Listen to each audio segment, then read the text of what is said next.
Bonjour.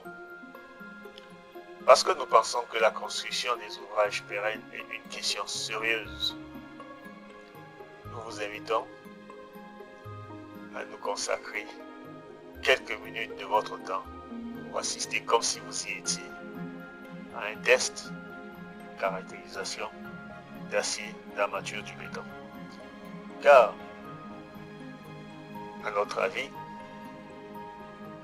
il ne faudrait pas laisser au seul hasard le soin de décider que l'ouvrage que vous bâtissez passe à la postérité ou non. Les spécimens soumis au contrôle seront prélevés directement sur le chantier.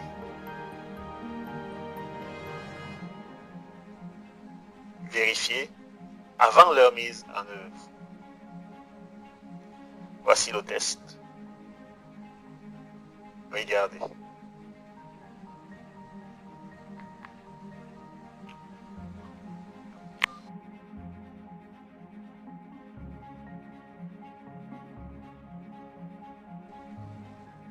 La première partie du test est dite élastique.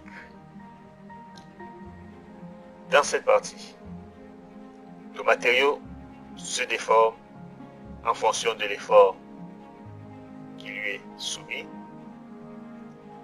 Mais si l'effort est supprimé, le matériau retrouve sa forme initiale. Il se comporte de manière élastique. Ensuite de la phase élastique, on accède au palier de ductilité. Le palier de ductilité se caractérise par une sorte d'équilibre. La charge cesse quasiment d'augmenter, mais le matériau se déforme beaucoup. C'est à ce niveau de l'essai que l'on déterminera ce que l'on appellera le coefficient de ductilité du matériau concerné. Une fois le palier de ductilité dépassé, le matériau rentre en phase plastique. La phase plastification se caractérise par le fait que le matériau atteint sa contrainte maximale et amorce sa ruine, laquelle se traduit par une décroissance de l'effort,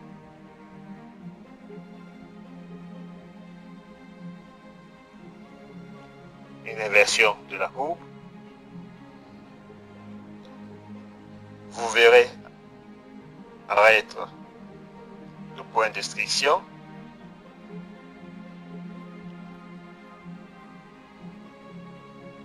qui grandira avec l'effort qui autant décroît, ce qui explique l'état de ruine du matériau, lequel est irréversible. On pourrait presque dire que une plume d'oiseau précipitera à la ruine structure dans cet état.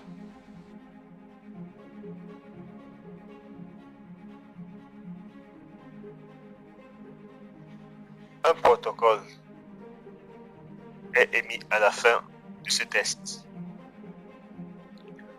Dessus, vous pourrez lire la charge maximale atteinte, la contrainte maximale, la déformation à la rupture,